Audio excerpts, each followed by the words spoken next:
Orang yang membangunnya, jikalau bukan Tuhan yang mengawal kota, sia-sialah pengawal berjaga-jaga.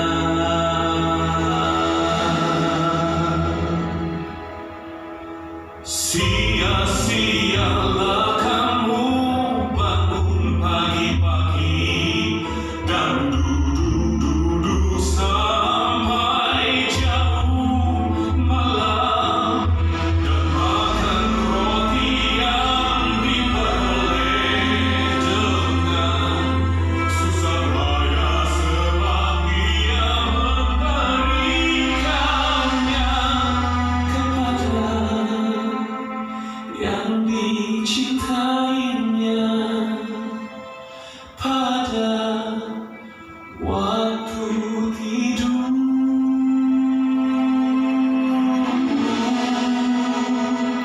Sesungguhnya anak-anak lelaki adalah milik pusaka daripada Tuhan, dan buah kandungan adalah suatu upah seperti anak-anak anak di tangan pahlawan.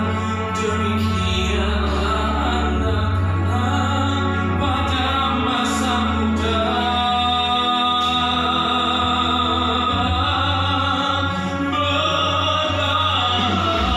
Berbahagialah orang yang telah membuat penuh tabung pangannya dengan semuanya itu. Ia tidak akan mendapat malu apabila ia berbicara dengan musuh-musuh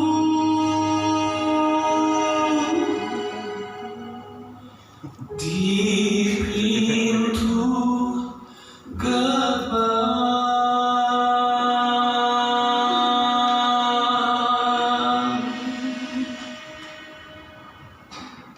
Bapak Ibu Saudari, mari kita bersatu berdoa. Bapak yang sangat baik, saya bersyukur pada Tuhan pagi hari ini.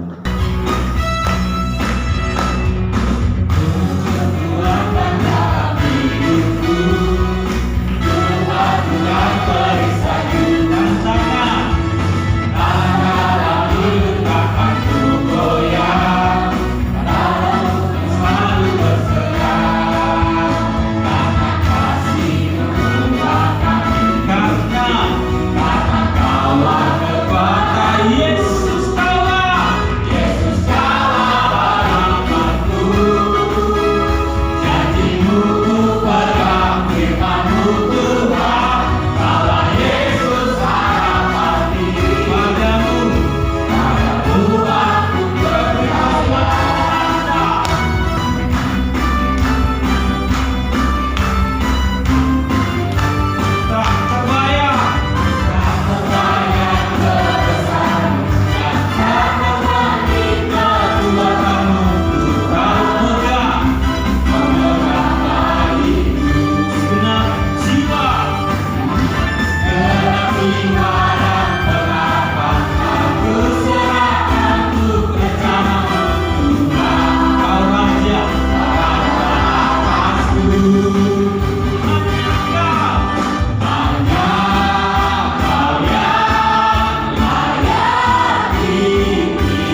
kepanitiaan Natal sih ya. Tapi kita fokus aja ya pekerjaan yang Tuhan percayakan kepada kita. Celebrate mah gampang lah ya kan. Kumpul 20.000 beres. Mau? 20.000 per orang. Ngomong 40.000 ya. Karena harus support cucu ya. Nah, bulan ini kita merasa bukan tema yang kebetulan, karena ini bicara tentang stewardship, penata layanan, dan bulan ini juga adalah bulan evaluasi. Selain ini anniversary, kita juga akan bicara tentang apa rencana di tahun depan, dan ini adalah awal untuk memulai tahun depan. Ini luar biasa, dan saya akan bicara banyak tentang hal yang mau kita lakukan 1 bulan ke depan sebagai keluarga. Sebelum kita mendengarkan firman Tuhan, kita berdoa. Allah Bapa yang baik, Bapa di sorga, kami bangga Kau telah memilih kami menjadi murid Kau. Telah memanggil kami menjadi bagian dari pekerja untuk membangun bait yang kudus, yaitu jemaat-Mu di tengah-tengah dunia.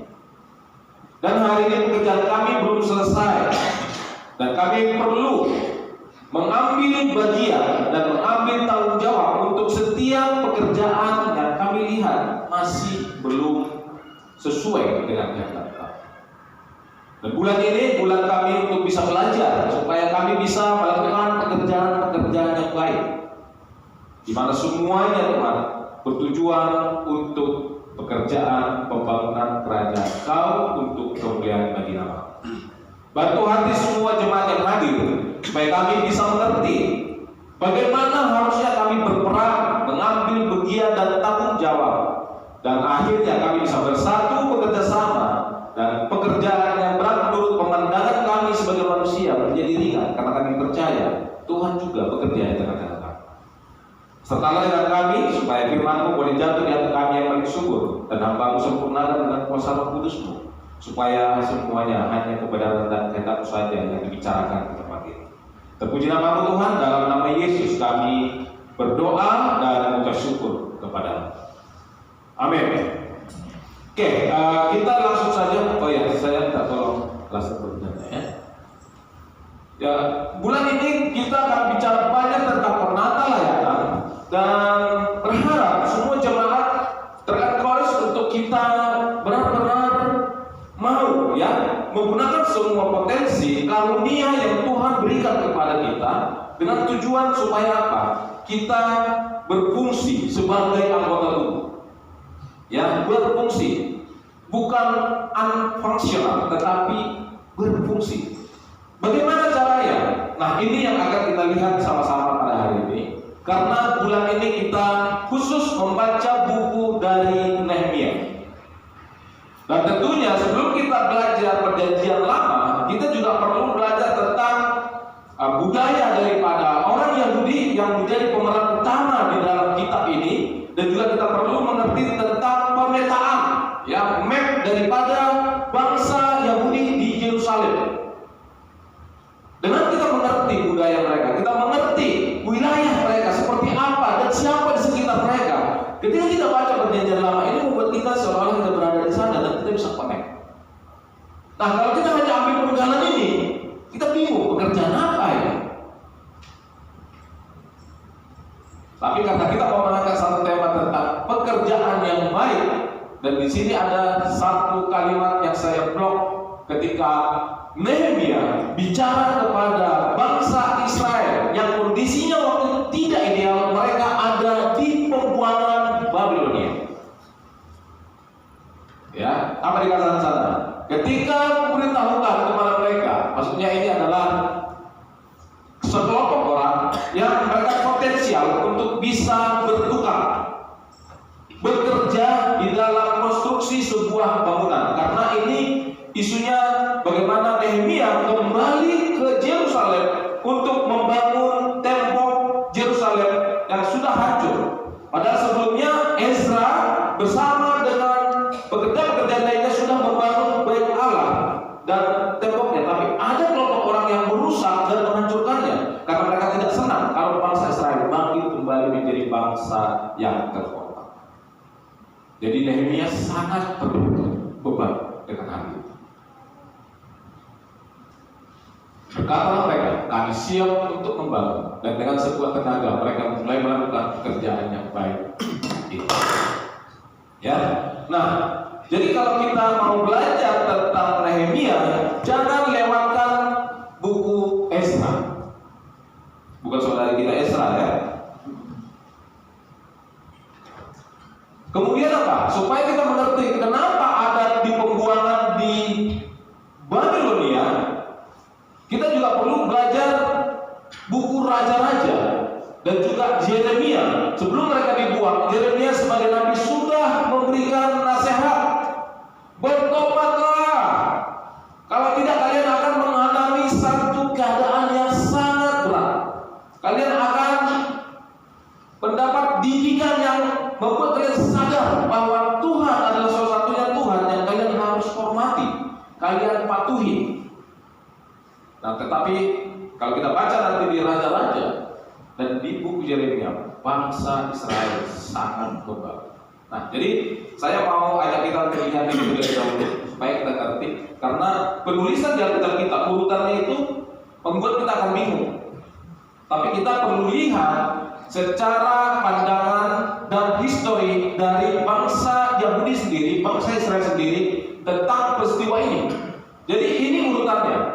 Di tahun 2000 sebelum Masehi, ya, inilah peristiwanya, yaitu tentang Abraham, ya, bapak-bapak, ya, ini zaman bapak-bapak, di mana di sana ada Abraham, Ishak, Yakub, Yusuf, ya, dan ini banyak bicara tentang peristiwa bangsa Israel akhirnya ketika dari buku Kejadian atau masuk ke buku Keluaran itu sebenarnya ada masa gap 400 tahun Tuhan tidak bicara. Maksudnya bukan Tuhan itu dia bisu, bukan Tuhan itu tidak ada, tapi Tuhan sendiri memilih tidak ada firman yang disampaikan kepada para nabi, para utusannya. Sehingga apa yang terjadi? Di sini muncullah kekuatan-kekuatan dunia, bangsa-bangsa Mesir, India, dan China. Di kisaran tahun berapa? Antara tahun 2000 ke tahun 1500. Jadi China itu termasuk bangsa yang cukup tua. Ya, tapi orang kata nggak mau peduli, dan selalu kita bilang kita manusia pertama kan, memang luar biasa orang kata ini. Ya, tapi sorry, nggak ada dicatat di Alkitab kamu siapa. Ya, saya cinta orang Batak, tapi dalam hal ini sorry, nama kita tidak dicatat di situ. Karena apa? Kamu bukan bangsa pilihan. Amin semua. Tapi akhirnya kita dipilih karena kebebalan bangsa Israel. Kita diadopsi, kita menjadi bagian dari pokok anggur itu. Dicangkokkan di sana. Sehingga kita hanya bisa berbuah. Kita bisa menghasilkan sesuatu karena kita ada di dalam Kristus. Itulah maksudnya. Kemudian di tahun 1500 di sana pemeran utama adalah Musa. Di tahun 1000 ini adalah masa kekuasaan Raja Daud, dan ini adalah puncak kejayaan bangsa Israel. Ya, disinilah kita bisa baca tentang peristiwa Saul, Salomo, dan juga disinilah kita lihat masa-masa kejayaan mereka mulai punya waktu menulis lagu, ya. Kayak kita lihat di sana ada buku Mazmur, ya, ada pengkhotbah. Makanya kalau kita lagi senang suka gitu kan. Nah, betul kan? Itu kalau dapat bonus. Nah, ini mereka dapat bonus, supaya senang, sempat buat lagu. Amin semua, ngerti kan? Nah, jadi dari sini mulai menurun lagi karena bangsa itu mulai terpecah. Di sini mulai dipimpin oleh apa? Di sini dipimpin oleh raja-raja, di sini dipimpin oleh hakim-hakim. Nah, waktu dipimpin hakim-hakim, bangsa ini dipimpin oleh hakim-hakim, termasuk beberapa nama di sini. Di sini nanti kita bisa baca apa yang terjadi. Ya, di sini juga peristiwanya luar biasa. Nah, ketika mereka mulai masuk ke dalam pembuangan, sebelum pembuangan, Yeremia banyak sekali memberikan nasihat, dan setelah pembuangan di sini muncul Hagai, Zekaria, Maleakhi, Daniel, Esther, Ezra, dan Nehemia. Jadi di tahun berapa buku Nehemia ditulis? Peristiwanya sekitar tahun 500 sebelum Masehi. Siapa yang nulis buku Nehemia? Ezra, karena dia adalah ahli kitab suci dan dia adalah penulis terbaik. Nehemia bukan penulis, tapi di buku Ibrani ini harusnya bukan Ezra Nehemia di Alkitab, tetapi ditulis Ezra 1, Ezra 2. Karena itu adalah seperti tulisan Ezra. Amin semua. Nah, kemudian 400 Allah diam sebelum Yesus lahir. Jadi ada dua gap ya. Dia 400 tahun di antara 2000 ke 1500 dan di tahun 500 ke sebelum Yesus lahir. Disinilah waktu Tuhan diam. Disinilah muncul beberapa filsuf ya. Dan disinilah kekuatan Yunani kuno muncul. Makanya hari ini kekuatan Yunani itu sangat besar pengaruhnya di dunia. Oke? Nah, jadi lihat, ketika Tuhan diam, dunia akan bicara.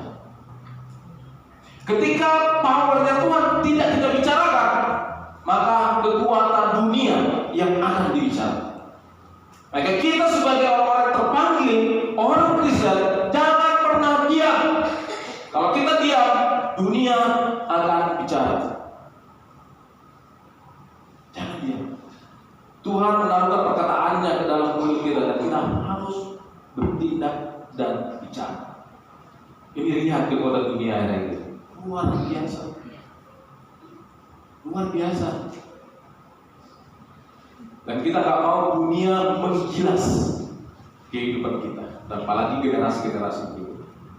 Kita perlu menghadapi dunia, kita tidak perlu meninggalkan dunia, tetapi kita bisa hadapi dunia ini dengan berbarengan kita memiliki pemikiran dan kekuatan-kekuatan yang berasal dari Tuhan.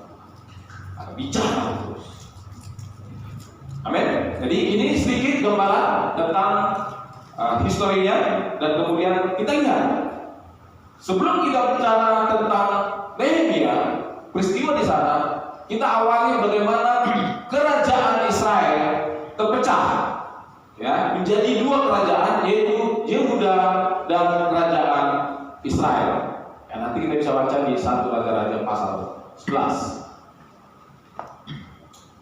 Adapun Raja Salomo, ini latar belakangnya, mencintai banyak perempuan asing, di samping anak Firaun yang mencintai perempuan-perempuan Moab, Amon, Kedon, Sidon, dan Her. Tujuan awalnya untuk memperkuat kerajaan, sehingga dia melakukan hubungan, bukan hubungan politik, tetapi terlebih dahulu hubungan kekeluargaan. Ya udahlah, menikahilah putri-putri raja ini, supaya hubungan politik kita dan kita bisa menjadi sekutu menghadapi musuh-musuh. Tetapi awal dari tujuan untuk membangun kekuatan mungkin militer atau kekuatan politik, tapi akhirnya dia terjebak secara spiritual. Akhirnya dia terpengaruh kepada dewa-dewa yang disembah oleh istri-istri yang berasal dari bangsa yang mengenal Tuhan itu sendiri. Ini peristiwanya. Dikatakan di sana apa? Hati Salomo telah terpaut kepada mereka dengan cinta. Nah, awalnya hubungan politik, lama-lama mulai jatuh cinta. Oke, singles. Awalnya ini kan hanya hubungan kerja. Profesional. Lama-lama jatuh cinta. Ala bisa karena biasa. Gak cantik, gak menarik, kamu juga gak begitu interest dia. Gak mungkin lah, gak level lah. Tapi kalau sudah ketemu 3 kali sehari kayak minum obat, jatuh cinta kan? Amin semua. Nanti kamu bilang gak suka, gak mungkin, gak level. Tolong, hati-hati, waspada. Yang pernah dengar juga ya. Kamu bilang gak level ini bro, kamu mau janda pun di sana udah 7 anaknya. Kalau kamu tiap hari sama dia, jatuh cinta kamu. Amin semua. Ini serius. Ini serius. Ya. Salomo yang begitu hebatnya aja jatuh. Jadi kita jangan naik. Ya. Dikatakan 700 istri dari kaum bangsawan dan 300 budak. Ini tidak ada hubungannya dengan hal-hal yang seksual. Yang begitu ngeri kali dia. Kan saya bilang ini hanya masalah hubungan politik.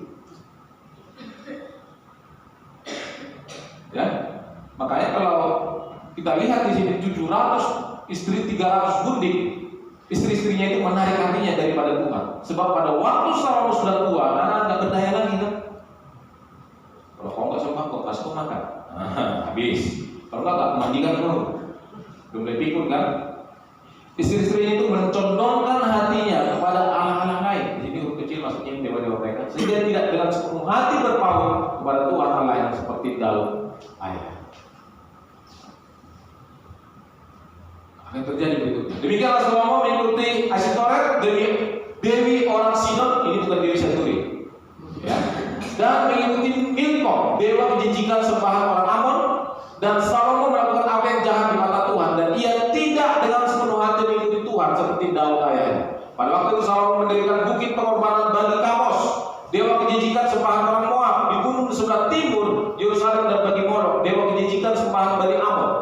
Demikian juga dilakukannya bagi semua istrinya, orang-orang asing itu yang mempersembahkan korban ukupan dan korban sembelihan kepada Allah mereka. Sebab itu Tuhan menunjukkan murkanya kepada Salomo, sebab hatinya telah menyimpang daripada Tuhan Allah Israel yang telah 2 kali menampakkan diri kepadanya.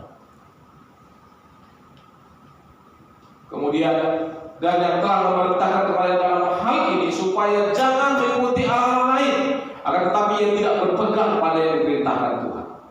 Lalu berfirmanlah Tuhan kepada Salomo, oleh karena begitu kelakuanmu, yakni kau tidak berpegang pada perjanjian dan segala ketetapanku yang telah kuperintahkan kepadamu, maka sesungguhnya aku akan mengoyakkan kerajaan itu daripadamu dan akan memberikannya kepada hamba-Mu. Ini awal. Karena ketidakpatuhan, karena ketidaksetiaan, akhirnya 12 suku itu dikasih gambaran dikoyakkan. 10 suku yaitu kerajaan utara, dan 2 suku yaitu Yehuda itu kerajaan selatan. Terbalik ya? Selatan, ya betul. Ya, sesungguhnya aku akan mengoyakkan kerajaan itu. Dia 12 hanya pada waktu itu ini aku belum mau melakukannya oleh karena Daud ayah. Dari tangan anakmu lah aku akan mengoyakkannya. Namun demikian kerajaan itu tidak seluruhnya aku koyakkan daripadanya. Satu suku akan kuberikan kepada anakmu oleh karena hamba-Mu Daud dan oleh karena Yerusalem yang telah kupilih. Iya. Secara geografi,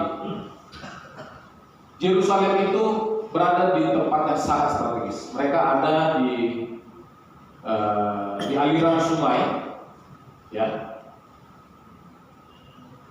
Jadi di sini ada Gunung Hermon, di atasnya ada salju. Jadi air itu selalu mengalir. Jadi cara untuk supaya tidak berlangsung hidup, kita harus dekat air. Makanya ini ada sungai. Ya. Dan ini adalah daerah yang sangat subur, di mana kalau kita baca perintah Tuhan untuk mereka ketika bercocok tanam, ketika mereka bertani, ada masa mereka harus menghentikan lahan itu tidak ditanami. Supaya apa? Supaya unsur hara tanah itu kembali subur dan mereka bisa tanam kembali. Tuhan bilang kamu harus istirahat, tapi mereka lambat. Ya. Proses atau industri pertanian pun mereka tidak patuh kepada Tuhan. Kemudian ini adalah daerah tandus kering, ini daerah basah, dan musuh-musuh mereka ada di sini. Jadi Tuhan selalu caranya, ketika mereka tidak patuh, ini menyerang. Nah, jadi secara cuaca, ini kan kalau angin mengarah ke sini, menguap, airnya hujan turun karena ini gunung. Jadi selalu basah, tapi berhenti sampai di sini karena ini bukit. Dan tidak sampai ke sini, sampai di sini saja. Ini kering. Tapi Tuhan bisa hukum.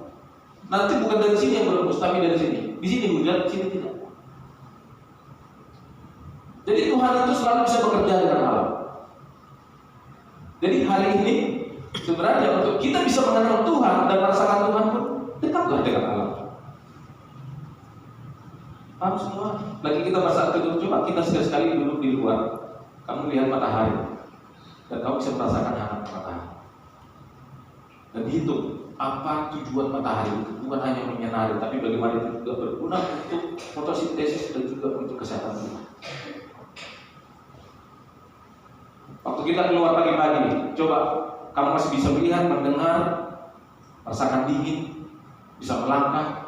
Jauh di dalam tubuh kita ada jantung, ginjal, dan lain sebagainya, paru-paru yang membuat kita bisa nikmati semua itu. Pernah bayangkan satu organ tubuh kita bermasalah, itu membuat kita menderita. Dan waktu malam kita tidur itu bukan hanya sekedar supaya kita bisa istirahat, bukan. Tapi itu adalah satu proses di mana Tuhan sedang memperbaiki seluruh organ-organ tubuh kita. Kayak kalau dokter mengatakan jangan tidur lewat dari jam 11, karena jam 11 liver kita lagi diperbaiki karena sudah capek satu hari. Sekitar jam 3 jam 4 khusus kita lagi diperbaiki. Makanya banyak jam 5 sudah ke toilet. Karena ada detoksifikasi di dalam tubuh kita. Paru-paru kita dirawat kembali. Tuhan membiarkan kita tidur supaya Dia memperhatikan satu persatu organ tubuh kita. Tapi kalau kita bandel, tiba-tiba kamu kena sakit liver membantu, kena cancer liver, salah udah cuy. Bilang Tuhan kok jahat sama enggak. Tuhan berkasih kita hikmah, patuh, makan makanan sehat. Dan kamu bilang enggak, saya sudah trekking segala unsur-unsur kolesterol dalam nama Yesus. Nggak bisa. Kamu makan tetap kumpul di dalam tubuh kita. Amin semua. Kita diberikan hikmat dan waspada setiap tanda-tanda yang ada dalam tubuh kita. Itulah cara praktis dan menunjukkan iman, bukan iman kita. Dan Alkitab banyak sekali menjelaskan prinsip-prinsip seperti itu. Wah, tidak kenyang. Ya, ini selanjutnya Ahia memegang kain baru yang di badannya lalu dikoyakkannya menjadi 12 koyakan. Dan ia berkata kepada Yerobeam, ambillah bagimu, nah ini anaknya Salomo, ambillah bagimu 10 koyakan, sebab beginilah firman Tuhan Allah Israel. Sesungguhnya aku akan mengoyakkan kerajaan itu dari tangan Salomo dan akan memberikan kepadamu 10 suku. Tetapi satu suku akan tetap padanya, oleh karena hamba Daud dan oleh karena Yerusalem, kota yang kupilih itu dari segala suku Israel. Benyamin diberikan ke dia, yang kamu pilih. Jadi sehingga mereka menjadi 2 suku, yaitu kerajaan selatan dan 10 suku kerajaan utara. Jadi Tuhan sudah desain. Dan kok terpecah mereka ya, bandel ini. Kok mau mereka nggak bersatu? Tuhan biarin, Tuhan ambil. Supaya apa? Jangan merasa kuat. Kami ada 12 suku, bangsa yang besar. Tuhan ubah. Apalagi berikutnya? Ini kerajaan utara atau Israel. Kenapa mereka tetap disebut Israel? Karena mereka lebih banyak, 10 suku. Jadi ini Yehuda sesuai dengan panggilan daripada si orangnya. Ya. Nah, jadi kerajaan utara mereka ini selalu berperang. Makanya kalau kita baca raja-raja, waduh capek banget. Nanti kerajaan Israel dan kerajaan ini selama dia memerintah dia patuh kepada Tuhan. Tapi nanti keturunannya menjadi raja sekian lama, tapi dia sudah lebih jahat dari bapaknya. Pokoknya kacau lah kerajaan ini. Nanti baca raja-raja. Makanya saya bilang tadi baca raja-raja. Pemimpin suku dan militer harus saling berperang. Kerajaan utara ya dipimpin oleh Raja Yerobeam I membuat sebuah kuil di Betel. Jadi mereka tidak punya bait Allah. Mereka buat imitasinya, tiruan. Ya. Jadi mereka tidak pergi ke Yerusalem. Jadi artinya ini menunjukkan bahwa mereka tidak lagi menyembah Allah. Dan ibu kotanya adalah Samaria. Jadi 10 suku ini adalah latar belakang suku Samaria. Makanya kalau kita lihat perjanjian baru zaman Yesus, orang Samaria tidak bisa dekat dengan orang Yahudi. Karena ini sudah kawin campur, tidak lagi murni sebagai umat Tuhan. Karena mereka waktu dibuang nanti oleh kerajaan Asyur, mereka kawin campur. Nah, kayak bahasa Ezra membuat renewal, pembaharuan. Membuat komitmen ulang yang tidak berasal dari murni bangsa Israel. Perkawinan laki-laki perempuan bangsa Israel, usir. Istrimu usir. Kejut sekali. Begitulah Tuhan. Tidak ada kompromi. Sangat-sangat radikal. Sementara Yehuda yang namanya adalah Benyamin, berasal dari keturunan Daud, ibu kotanya adalah Yerusalem. Mereka tetap memelihara sistem bait Allah. Mereka tetap beribadah di Yerusalem. Bait Allah yang dibangun oleh siapa? Salomo. Kemudian Israel berdiri, ini maksudnya kerajaan utara yang 10 suku tadi, sebagai sebuah negara selama 200 tahun bertahan. Tapi di tahun 720 sebelum Masehi mereka diserang oleh kerajaan Asyur. Ya,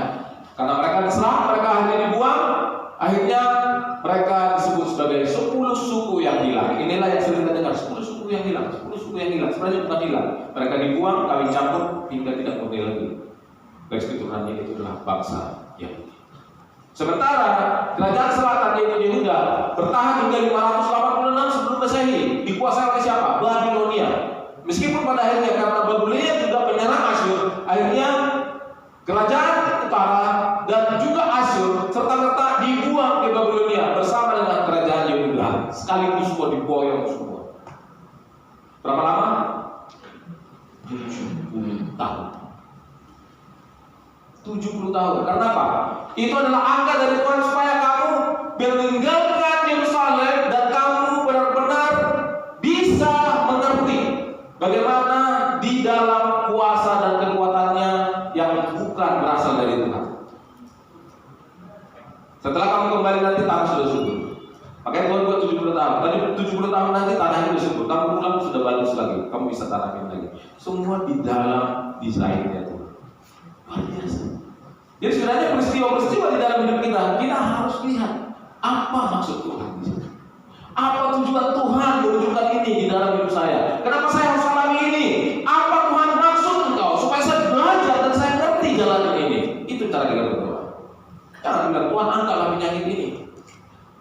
Kalau datang penyakit Tuhan, kasih saya hikmat supaya ngerti bagaimana saya mengerti tentang penyakit ini dan saya bisa bertahan menghadapi penyakit ini. Bukan saya sembuh, tapi tidak menular dan bertambah menjadi penyakit komplikasi. Itu doa kita.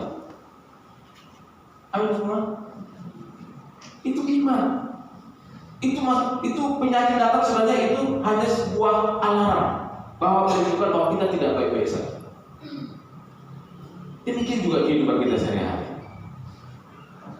Pada tahun 612 sebelum Masehi, ini sudah saya jelaskan tadi, ya. Di Yeremia 25 menjelaskan tentang hal itu. Sebab itu beginilah firman Tuhan semesta alam. Oleh karena kamu tidak mendengarkan perkataan-perkataanku, sesungguhnya aku akan mengarahkan semua kaum dari utara. Demikianlah firman Tuhan, menyuruh memanggil Nebukadnezar, raja Babel, hambaku itu. Dan dia bilang sengaja dia pilih raja Babel untuk menguasai Israel. Ya.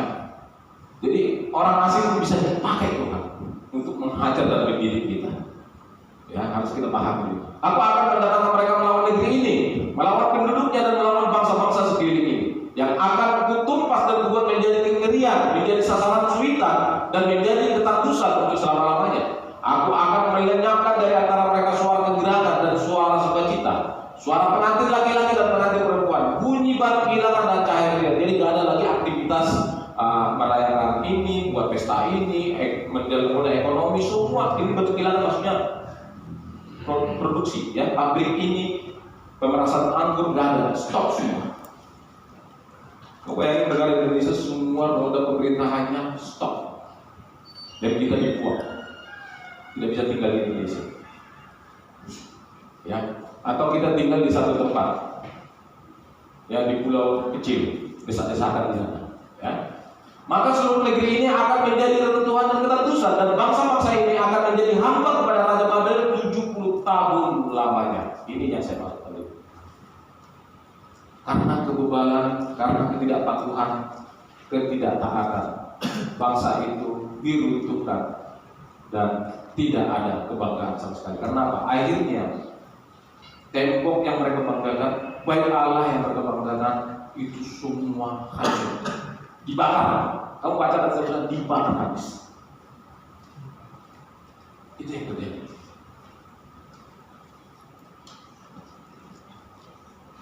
Ini tanah pertanian bangsa Israel disebut dengan sebelah, ya, bukan sebelah atau bukan apa itu namanya, sebelah. Kalau sebelah itu makanan, ya. Sebelah itu dari Jawa, ya Pak, ya? Jawa sih. Sebelah. Yang orang Jawa langsung semua sebelah, udah lama nggak pakai sebelah. Ada di sini, tapi buat sebelah.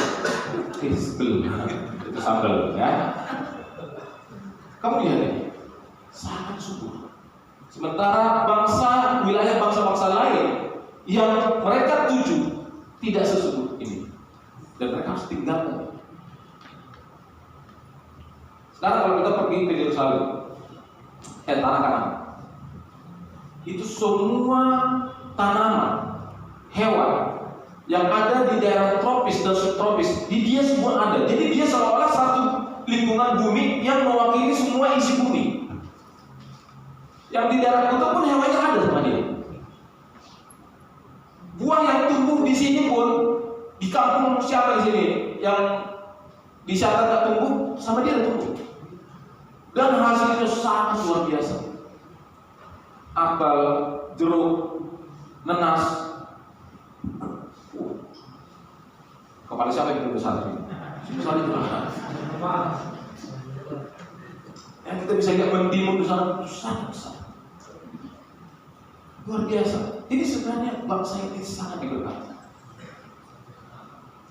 Ya, labu nanti bisa kita lihat sebesar saya, gitu ya, diameternya. Oh, bayangin berapa orang harus mikul itu? Berapa orang makan satu buah labu? Kadang-kadang kita kerok ya, kasih lubang dikit kerok, isinya masuk kita ke dalam, bisa juga. Itu sangat besar ya. Terus direbus sama-sama dengan labu itu. Setelah masak, kita lah daging daripada labu itu. Amin semua? Jadi gak fokus gara-gara sebelah. Oke, jadi mulai kita melangkah tentang bagaimana mereka dibuang. Jadi 3 periode, 3 kelompok pembuangan. Kelompok pertama itu adalah orang-orang penting, orang-orang pintar. Lihat ini strategi orang Babel, sangat cerdik, sangat pintar. Supaya negara itu tidak berkembang, tidak maju, orang pintar tangkap semua, bawa ke pembuangan. Dan disinilah muncul Daniel muda yang masih remaja, dididik oleh raja untuk apa? Untuk dipersiapkan melayani raja. Ini training loh. Tapi bukan lagi untuk kemajuan bangsa Israel, tetapi untuk kerajaan Babel. Itu sekitar tahun 606 sebelum Masehi. Ini periode pertama. Jadi raja dan keturunannya, karena kenapa raja dan keturunannya? Karena keturunan raja biasanya mereka mendapat pendidikan khusus di kerajaan. Mereka dilatih begitu banyak. Jadi segala kemampuan mereka itu jangan ada, supaya mereka jangan menggerakkan bangsa itu tetap menjadi bangsa yang kuat. Jadi mereka harus diambil terlebih dahulu. Sangat pintar. Jadi untuk mengubah negara ini, kita tahu lah ya. Satu generasi, mulai dari generasi kita ke bawah maunya ke atas. Kalau ke atas ya ke bawah ya. Nah, mulai dari saya lah, yang kita inilah yang kita hidup ini. Kalau boleh di riset sekali ya, dihabisin semua, baru muncul generasi baru dididik lagi dengan murid. Nah, baru bisa berubah bangsa ini. Bukan saya pesimis ya, menurut pandangan saya, ya. Tapi kan bukan pandangan saya paling benar. Kalau menurut teori ini, ya paham semua. Jadi marilah kita bertobat. Marilah kita juga menjadi bagian yang membuat perubahan kepada bangsa dan negara ini. Jadi Kristen-Kristen sejati yang jujur. Ini anak-anak nanti kalau sudah kamu mendidik posisi strategis, tolong integritas. Hiduplah sebagai murid-murid yang takut akan Tuhan. Itu sangat luar biasa. Kalau enggak, sama aja. Cucu saya suatu hari sama aja, makin menderita ya. Yang periode kedua, kelompok kedua, semua orang yang ahli yang bisa membuat negara itu kaya. Jadi yang ahli-ahli pun diboyong di tahun 597 sebelum Masehi. Oke. Yang ketiga, membawa semua orang ke Yerusalem. Jadi yang biasa-biasa, yang tak begitu besar pengaruhnya, yang simpel-simpel enggak lah, biarin aja itu. Itu enggak kita umum pun mati sendiri itu. Oh bayangin, ahli-ahli enggak ada, raja-raja enggak ada, ekonomi makin hancur. Ya mereka pun udahlah, kita pun ikut aja lah, diboyong, menyerahkan diri. Kita pun maulah dijajah. Kita enggak bisa lagi hidup sendiri. Lihat itu prosesnya. Luar biasa. Tapi jangan pakai ini untuk memberdayakan orang ya. Karena strategi ini luar biasa. Kita lihat di Yeremia pasal 9. Yang saya bilang baca juga Yeremia. Supaya kita ngerti. Beginilah bunyi surat yang dikirim oleh Nabi Yeremia dari Yerusalem kepada tua-tua di antara orang-orang buangan. Jadi ini prosesnya sudah dibuang, tapi Yeremia juga kirim surat dan nasihati kepada imam-imam, kepada nabi-nabi dan kepada seluruh rakyat yang telah diangkut ke dalam pembuangan oleh Nebukadnezar dari Yerusalem ke Babel. Itu terjadi sesudah Raja Yehoiakim beserta ibu suri, pegawai-pegawai istana, pemuka-pemuka Yehuda dan Yerusalem tukar dan pandai besi telah keluar dari Yerusalem. Lihat itu. Surat itu dikirim dengan peraturan Elasa bin Safan dan Gemaria bin Hilkia yang diutus oleh Zedekia, Raja Yehuda ke Babel kepada Nebukadnezar, Raja Babel. Bunyinya, apa bunyinya? Beginilah firman Tuhan semesta alam Allah Israel kepada semua orang buangan yang diangkut ke dalam pembuangan dari Yerusalem ke Babel. Dirikanlah rumah untuk kamu, diami. Wah, lihat, di pembuangan pun masih bisa loh bangun rumah. Ini Babel ini jago banget ini. Jadi umpamanya kita dijajah Amerika, ya, tapi kita makin maju, mau nggak? Ya kan, yang sebelumnya kita nggak mampu beli mobil Ford, akhirnya kamu bisa, mau? Tapi kamu nggak bisa nyembah Tuhan, nah, pilih. Kayaknya kita lebih pilih makhluk yang kaya, di luar kuasa, terus kita bisa semua yang tidak mampu sebelumnya beli mobil, punya rumah yang harga 1 miliar, akhirnya kamu bisa mampu. Luar biasa kan? Dari kesusahan mereka akhirnya bisa bangun rumah, terus apa lagi? Buahlah kebun untuk kamu nikmati hasilnya. Bisa bertani. Ya, makanya banyak bangsa itu ketika diajak pulang nggak mau pulang karena sudah nyaman. Di pembuangan pun nyaman. Kayak kita, hidup dosa itu nyaman. Suruh tobat, banyak kali godaan. Iyalah, sebelumnya kamu dibiasi polis mana godaan. Amin semua. Amin. Iya. Ambillah istri untuk memperanakan anak laki-laki dan perempuan. Oh, kami tetap. Amin sudah. Semangat. Masih ada harapan? Masih. Kamu udah coba tuh, ya. Itu pun kalau Dewi izin ya ambil lah. Tapi aku nggak mau berkati, ya. Carikanlah suami bagi anak perempuan. Hela, menantu. Ya. Apalagi? Agar di sana kamu bertambah banyak dan jangan berkurang. Jadi tetap produktif, ya.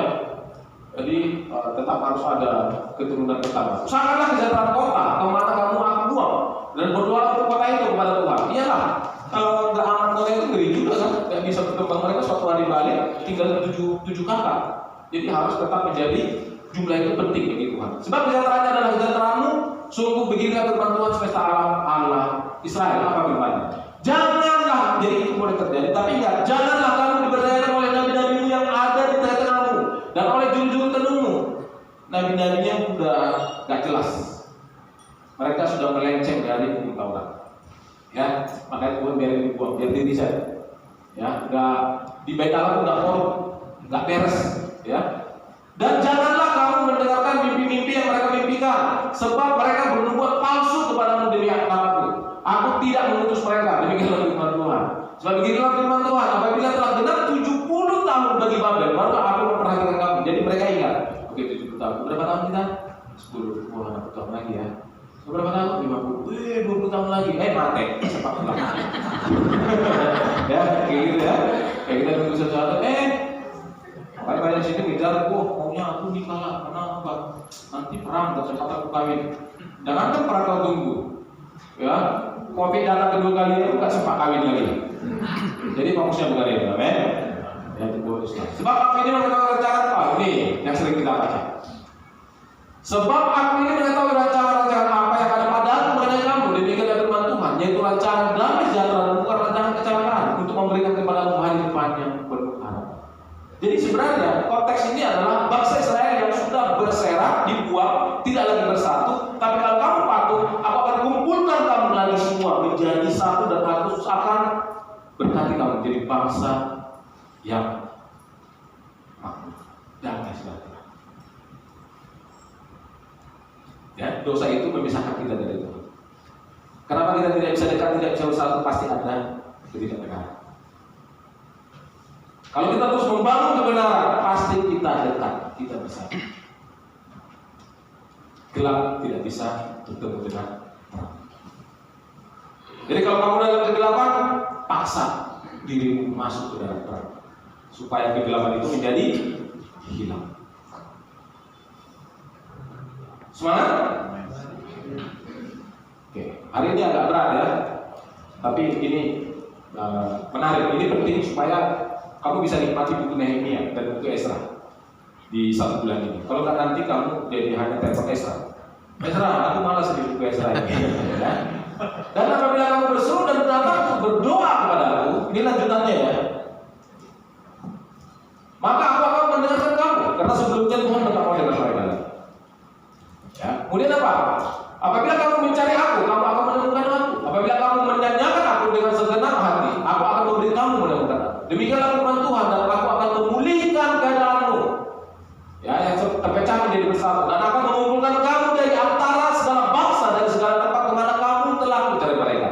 Demikianlah firman Tuhan, dan aku akan mengembalikan kamu ke tempat yang dari mana aku telah membuat kamu. Artinya apa? Kembali ke Yerusalem, ke tanah perjanjian. Itulah cara kerja Tuhan. Itu pembuangan. Sekarang tahap kepulangan. Di sinilah nanti bisa kita lihat kenapa Nehemia bicara ini. Jelas ya secara historia ya. Paham semua? Ada yang boleh mual? Malah ini orang hebat semua ya. Oke. Kalau tak ngerti pun nggak apa-apa. Kalau tak ngerti aja ya. Kamu sampai begitu. Gak ada ujian kok setelah itu. Penting kita pulang dari sini enjoy fellowship ya, habis itu makan kerja. Oke, bagi yang masih muda makan PPK. Apa cuma ya vaksin bebas kok. Apa cuma karena saya tidak puasa jadi coba bagi makanan apa yang belum dimakan hari ini. Oke. Di tahun 537 sebelum Masehi, kepulangan pertama dipimpin oleh Jerubabel. Dia membawa sekitar 50.000 orang. Ya. Siapa yang dia bawa pulang? Seperti awal tadi, dia juga membawa anak-anak raja, keturunan raja, orang-orang penting. Kenapa? Tujuan dia untuk merestorasi dan membangun ulang sistem pemerintahan. Luar biasa. Jadi dia pengembalian pun dia pilih orangnya. Mana yang sanggup menjadi anggota DPRD, mana yang menjadi anggota DPR, mana nanti yang bisa masuk ke Senayan, ya siapa yang jadi presiden kita. Oke, jangan lupa ya nomor. Ya. Soalnya di sini banyak orang partai gitu ya. Saya pakai 2002 aja sudah digusipin. Nah, saya nggak ada ya. Kecuali memang dipaksa saya. Saya siapa yang paksa, siapa lo? Oke, yang ngurus diri sendirian yang pintar, gimana ngurus rakyat, larat kamu semua. Kalau saya jadi anggota DPR, emang menteri kabinet terus? Nggak tahu ya, kita lihat. Di tahun 498 ini adalah pemulangan tahap kedua. Kelompok yang dibawa siapa? Lewi dan pekerja-pekerja di Bait Allah. Untuk apa? Merestorasi dan membangun kembali sistem Bait Allah. Ya. Kamu bangun dulu sistem pemerintahannya, bangun kotanya, bangun lagi Bait Allah, bangun tembok, tapi jangan lupa spiritualnya pastikan. Ya, baru pemulangan yang ketiga tahun 444. Wah, ini apa nih? 666. 666. Oke, kita lihat suka lihat apa begini kan? Oh, maksudnya ini. Terus 1 Dungu 7 hari 7 malam ini terus untuk mencari apa arti angka 444. Dipimpin oleh siapa? Nehemia. Jadi Jerubabel, Ezra, Nehemia.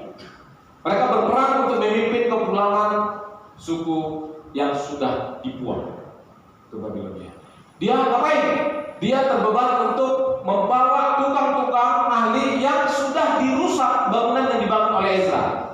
Tembok dirusak sama orang-orang jahat. Jadi dia nangis, dia terbeban, terus dia bawa orang itu pulang untuk mereformasi. Dan di sana juga tujuannya untuk mereformasi. Karena kalau tembok nggak aman, nggak bisa. Jadi zaman dulu tembok itu penting. Ya, mungkin kalau kamu lihat realnya, itu tembok di Yerusalem itu gila, itu benar-benar tempat untuk bisa bertahan dari musuh. Ya. Nah, jadi ini adalah 3 periode kepulangan. Nah, kita lihat secara hubungan buku Ezra dengan Nehemia mirip. Ini menunjukkan bahwa Nehemia itu ditulis oleh Ezra. Kenapa? Di ayat 1, pasal 1 sampai 2 ini adalah bicara tentang kepulangan periode pertama. Di sini pasal 1 dan 2 di buku Nehemia ini adalah kepulangan ketiga. Tadi yang seperti saya jelaskan. Dan di sini di ayat pasal 3 sampai 6 ini tentang membangun kembali apa? Bait suci dan tembok-tembok Bait Allah. Kemudian di sini juga dia rebuild. Dia juga membangun apa? Tembok yang rusak. Tolong dibantu di keluar sini. Ya, itu dia. Baik. Dan di pasal 7 dan 8 di buku Esra ini kepulangan kedua. Ya. Terus di sini beda. Di pasal 8 10 di Nehemia ini tentang renewal. Mulai ada lagi mencari suku bangsa Yahudi yang murni. Makanya di buku Esra dan melakukan di sini nabinya adalah Esra dipakai di sini karena dia ahli kitab suci. Disinilah ada satu peristiwa di pasal 9 dan 10 bangsa itu dikumpulkan. Di sini juga bangsa itu dikumpulkan itu apa? Pengakuan dosa secara nasional. Dikumpulin semua dan suruh mengaku dosa. Kalau enggak hari ini Tuhan tidak akan berkati kita. Makanya ada namanya di sini pengakuan dosa nasional.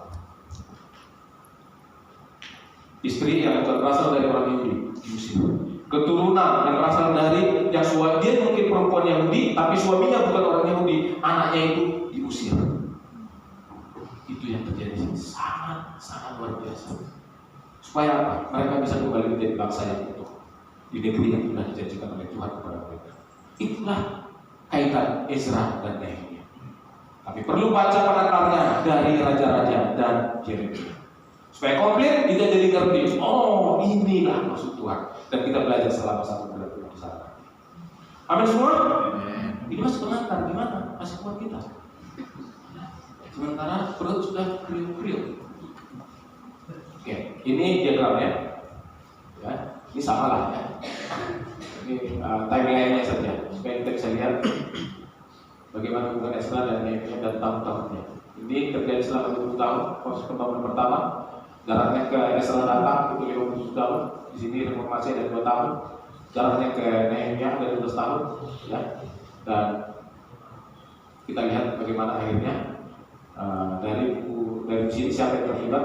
Di sini adalah Nabi Haggai dan Zakaria, di sini ada Imam Ishak dan tokoh terlihat berperan, dan juga di sini akhirnya kita bisa melihat bagaimana Maleakhi sebelum masuk ke perjanjian. Semangat mempelajari perjanjian lama agak berat tapi baca saja, ya. Tidak ada yang menjadi sia-sia. Jadi outline-nya gimana? Kepulangan gelombang kok terbalik.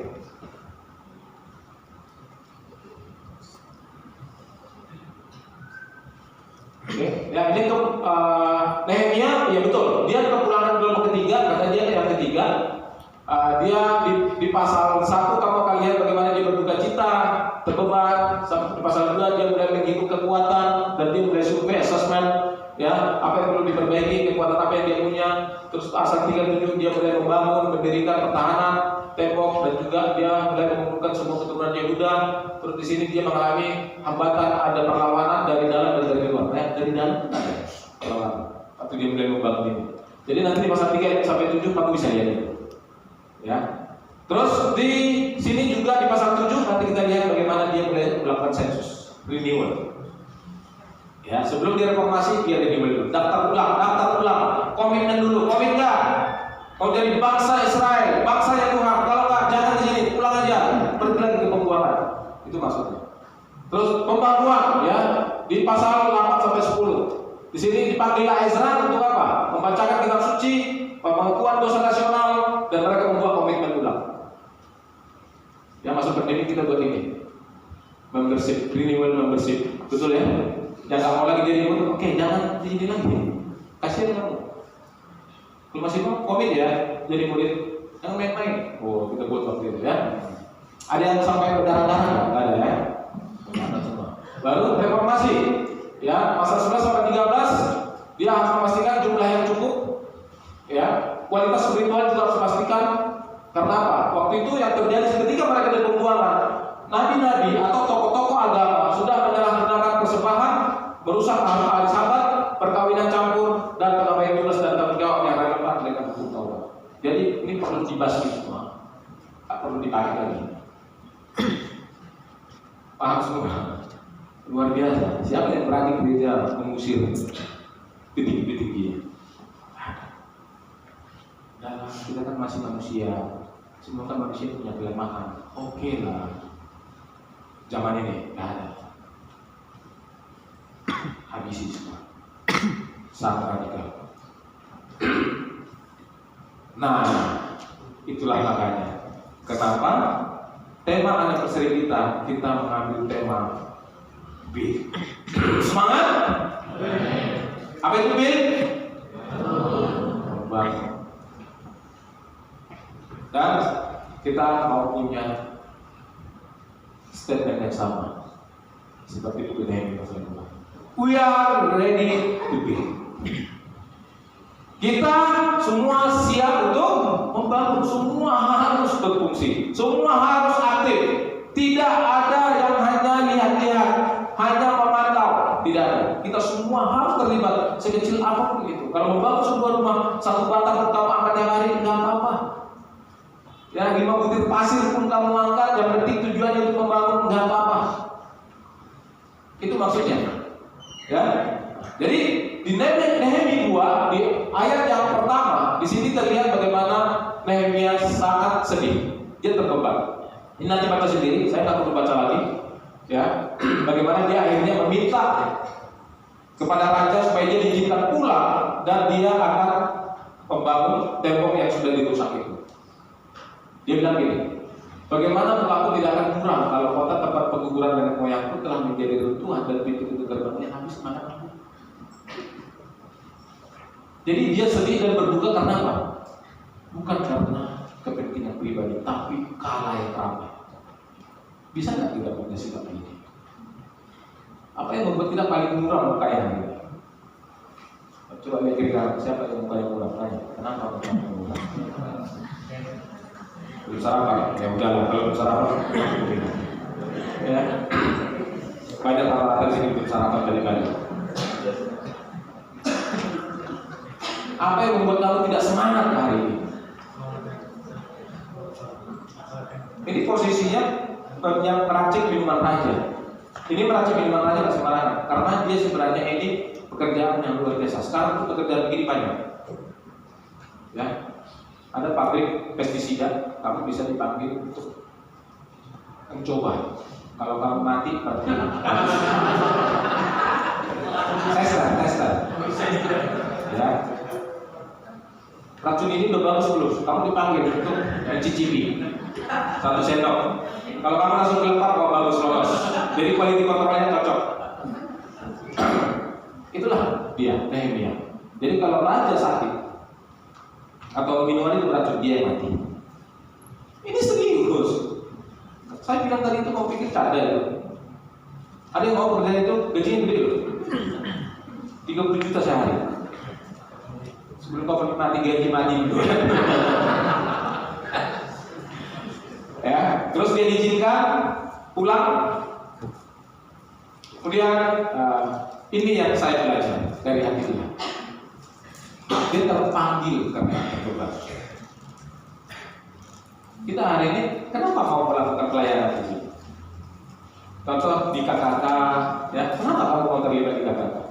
Karena anakmu di sana. Atau kamu terbeban dengan kualitas anak-anak kita? Ini saya mau melakukan sudah semua ya. Jadi coba perhatikan ini. Gak ada lagi istilah kita sebagai orang Kristen bahwa kita tidak terpanggil. Mana kamu pilih? Terpanggil atau dipanggil Tuhan? Kalau terpanggil, kamu kerja proaktif. Kalau dipanggil Tuhan, kamu gini hidup. Oke. Innalillahi wa inna ilaihi raji'un. Tapi kalau kita terbeban, kita masih hidup. Tapi kalau kamu beban, kamu itu setengah hidup. Paham nggak? Kalau terbeban itu semangat. Kalau beban, itu tadi muka tak jelas. Hidup segar, mati pun segar. Amin, berarti segar. Mati segar, hidup segar, mati pun segar. Terus gimana? Seperti Nehemia, dia datang kepada raja, dia berdiskusi, dia minta pendapat. Ya nantilah raja setuju, penting aku ngomong tentang pikiran perasaanku. Apakah nanti disetujui? Makanya dia inisiatif, dia berdiskusi, dan dia sendiri yang terlibat, tidak menunggu orang lain. Contoh kecil ya, nanti kalau kalian sampai di sini kan bilang, Bagus gereja ini. Tunggu sampai sembarang. Kayaknya belum terdidik gimana ini. Tolong ya kamu kalau begitu coklat gigi. Enggak ngerti. Banyak yang mungkin tidak sensitif tentang membuang sampah ke tempatnya, tapi kamu yang lihat sampah ambil baru kamu ngomong.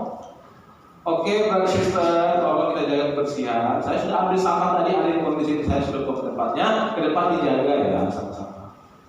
Bagus nggak? Bagus. Ini mantuk. Ingat, orang ini enggak penuh dengan urapan Roh Kudus. Kalau ngantuk kamu nasihatin, bro. Sedikit lagi ya, khotbah gue itu dikit lagi. Jangan lagi semangat. Gitu loh. Yang kamu dalam hati. Kamu harus inisiatif ikut terlibat. Amin semua. Apapun kekurangan di sini, mari kita ambil bagian. Siapa yang lihat duluan, berarti kamu yang dipakai Tuhan untuk bereskan. Amin. Saya sebagai pemimpin gereja ini, saya tidak bisa lihat semua ini. Tapi kita di sini bisa melihat satu sama lain. Tadi waktu saya lihat Willy jalan, saya lihat dulu, tahu kan karena fokus lihat saya kan, tolong Willy bantu. Nggak enak aja saya turun bersama menunjuk kan. Tapi dia bilang, lo tengok, berjalan dulu itu, karena tertarik nggak ada yang nolong. Ya kamu lagi, dia kan sudah berbuat tarik telinga. Semangat semua? Bisa dipahami maksudnya? Peranan dan bagaimana kita terbeban untuk melengkapi semua kekurangan di sini, membereskan semua kekurangan di sini sehingga semua bisa tertutup.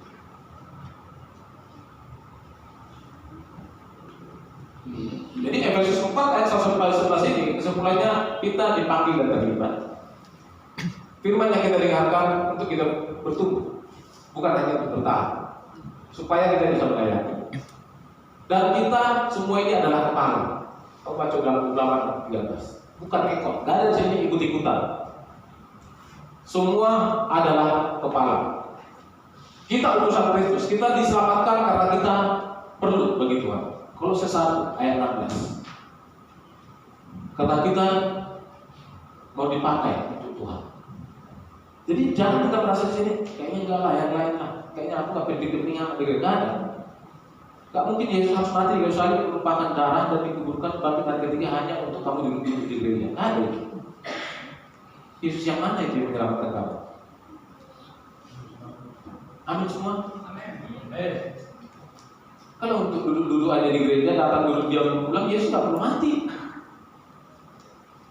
Bagi aja mati kita bergerak semua. Amin. Amin. Iya kan? Kalau udah mati sampai berbagai heboh semua kan? Sama kepalanya, sama kepalanya, sama lidahnya, aku ekornya. Wah, aku tulang, sama aku udah.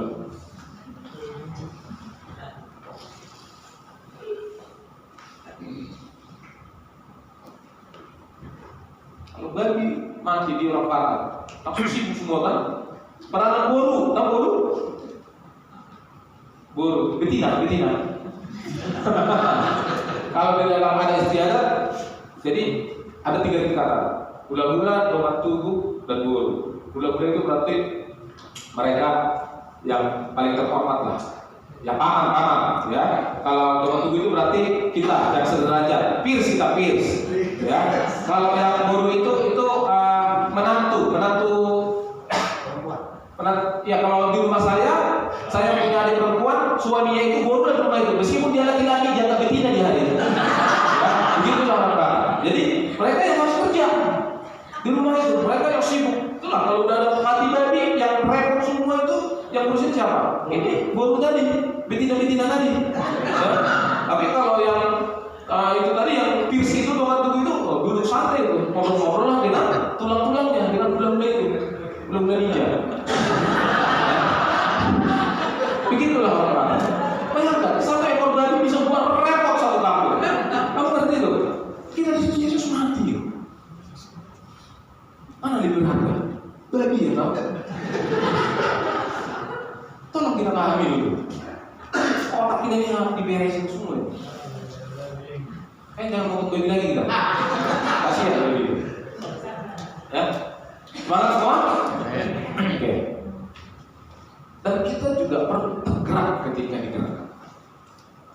Jangan ekor kita ini kayak ada akarnya. Ya, pastikan dulu, jangan sampai ekor kita berakar. Kita harus mau termotivasi, kita harus mau terinspirasi. Ya, ini yang dilakukan oleh Nehemia. Waktu dia sudah sampai di Yerusalem, dia malam-malam baru pergi survei. Ya, saya nggak ada dulu, nggak ada urusan bilang suruh survei. Saya pergi ke Samosir, saya survei. Saya pergi ke Kisaran, saya survei. Saya lihat, setiap saya lihat saya tertarik. Wah, Tuhan, ini mau tertarik. Saya pergi ke Samosir, wah Tuhan, nggak sabar. Oh, pergi ke Samosir, wow, ini kita, ini. Kamu lihat kali kalau pergi ke Samosir, kamu ngomong gini, congkel juga ini. Pergi ke satu tempat, kamu harus seperti Nehemia. Kamu lihat, kamu mulai hidup. Kalau saya datang ke mereka, apa yang akan terjadi? Dia malam-malam, nggak ada yang tahu. Orang tidur, dia pergi survei. Kamu kalau pergi ke raya, apa yang kamu rasakan? Pergi ke perdagangan apa? Saya pergi ke perdagangan aja. Saya pergi ke tebing aja. Kapan ya? Ada berguna yang berkejutan. Saya pergi ke tanah Jawa. Kapan ya? Siapa orang tanah Jawa di sini? Rudol. Hah? Oh, Pastio. Pastio orang Jawa di sini.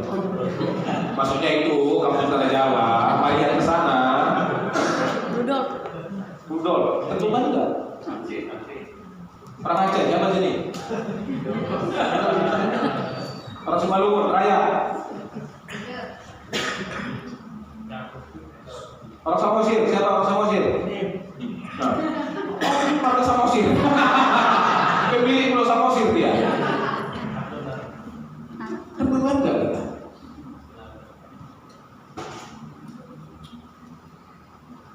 Ya mereka kerja sama ya. Kamu baca, saya nggak perlu jelas. Kamu baca aja dulu, open untuk diskusi. Banyak kok ngecek. Alah, lihatlah. Kamu lihat apa dia bilang? Ini yang tadi tema kita. Dia bilang apa? Banyak mengolok-olok, menghina. Terus dia bilang, Allah semesta langit dialah yang membuat kami berhasil. Kami hamba-hamba yang telah siap untuk berbuat.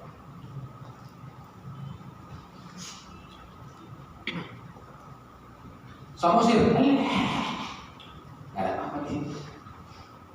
Kota kecil itu. Kamu bilang, kalau di kota kecil kamu bisa berhasil. Siapa bilang? Di daerah lebih besar tantangan daripada di kota besar. Jangan sepele. Saya sekarang lebih respect, bangga orang yang mau pergi ke daerah, mau bertani, bercocok tanam di sana, pelihara babi di sana supaya bisa menjadi pemerintah Egypt. Daripada kamu pergi ke kota besar, semua sudah ada, fasilitas lengkap. Saya berkali kesehatan. Jangan mindset kita harus kota besar untuk berbisnis. Kota kecil. Kalau kamu bisa beradaptasi, berhadapan dengan orang-orang tua di sana yang mindsetnya itu sudah sangat fix, tapi kamu bisa masuk ke hidup mereka. Dan kamu bisa beritakan kebenaran, dan kamu bisa beri pengaruh ke dalam hidup mereka, pernikahan mereka, parenting mereka, karakter mereka, itu sangat luar biasa. Tanya apa yang begini, gak gampang. Ya kan Bu? Gak gampang kan di kampung? Gampang. Kita pikir, oh gampangnya orang kampung. Stop. Tidak gampang.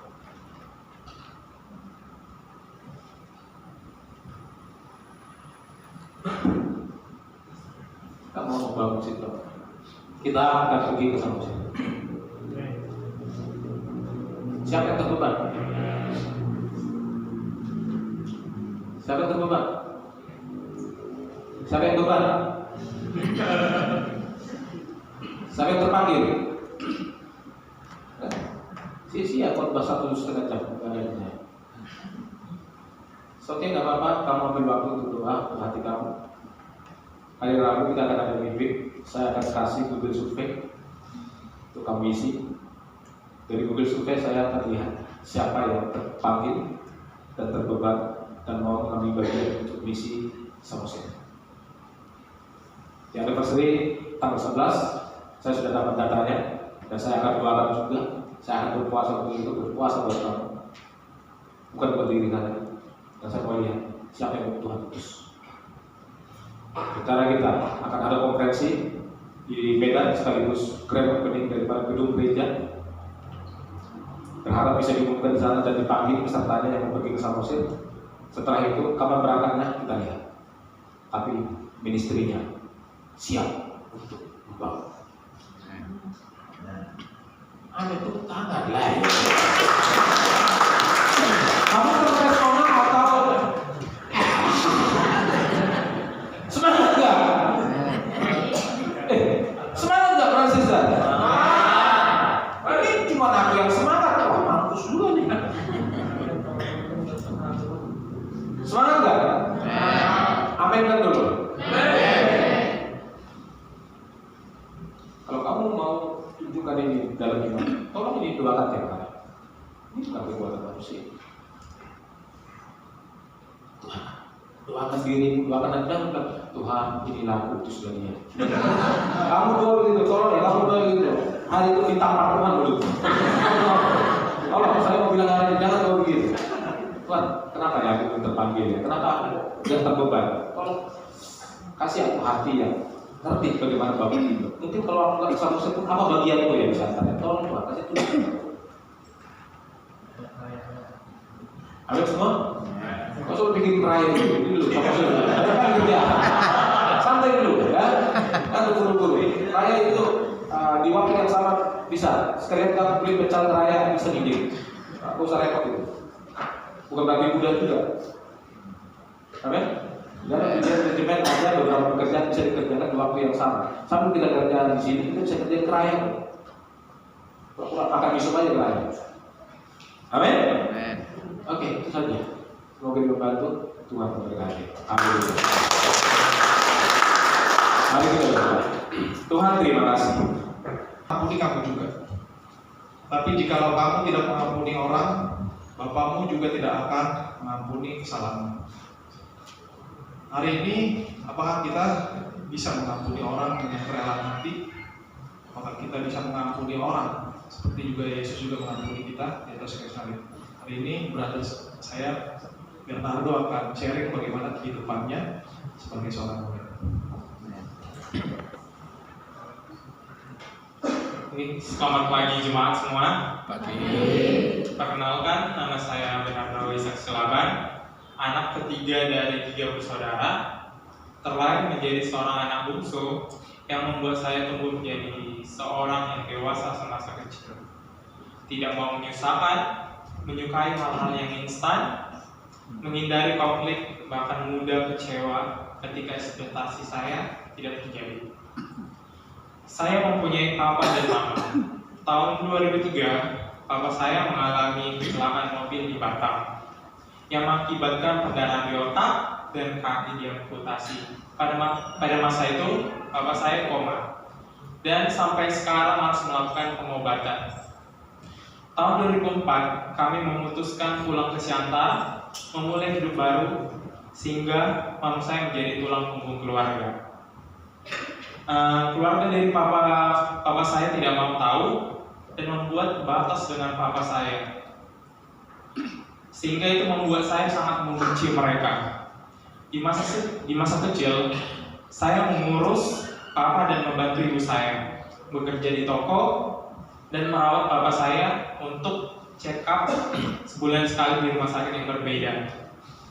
Itu membuat saya sebagai seorang anak yang kurang sekali merasakan masa bermain di masa kanak-kanak dan bersosialisasi di masa kecil itu sangat kurang, sehingga karakter saya menjadi introvert yang selalu bisa membuat saya merasa tidak aman. Setiap hari kalau saya selalu kesakitan dan mengakibatkan kondisi karakternya tidak menentu. Terkadang saya sangat lelah karena papa saya juga sering opname. Dan karena itu, papa saya tidak pernah memberi perhatian terhadap mama dan anak-anaknya sendiri. Saya sempat berpikir ingin menjadi dokter untuk mengobati papa saya. Mama saya selalu mendukung cita-cita saya untuk menjadi dokter. Tapi Tuhan berkata lain. Hidup saya dulunya itu sangat sempurna karena apa yang saya inginkan semuanya dipenuhi oleh mama. Saya punya papa, mama, abang, dan kakak, tetapi kami bersaudara tidak mengajukan.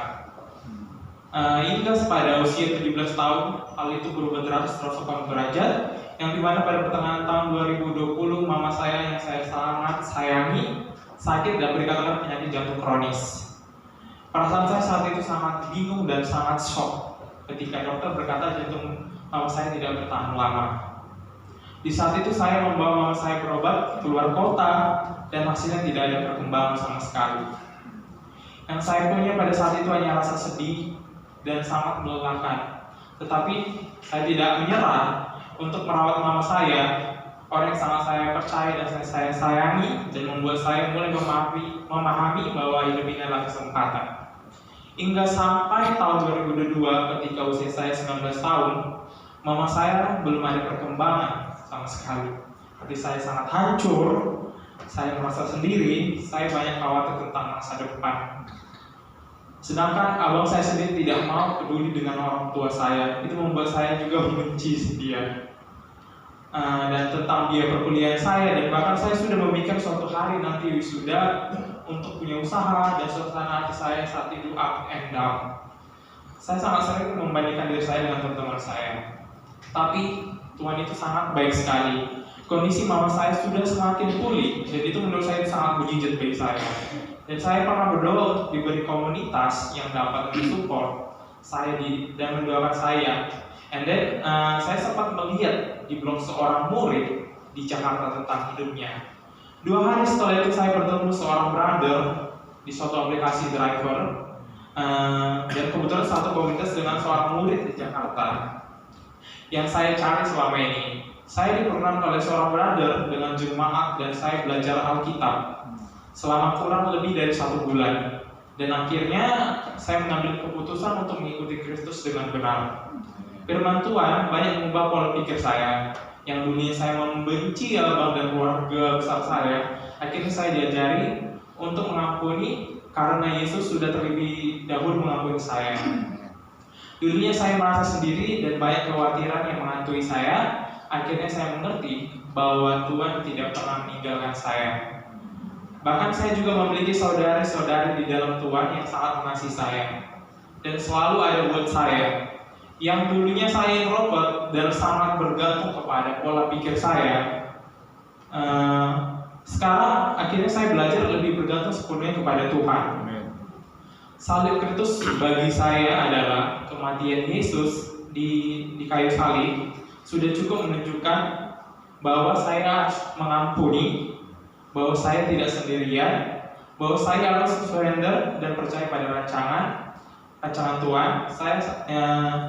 Yang saya kasih oleh Kristus, oleh karena itu saya harus mengasihi orang-orang di sekitar saya. Amin. Tuhan dimuliakan. Amin. Amin. Mengampuni bukanlah perkara yang mudah. Kadang sulit untuk kita bisa mengampuni orang yang bersalah pada kita.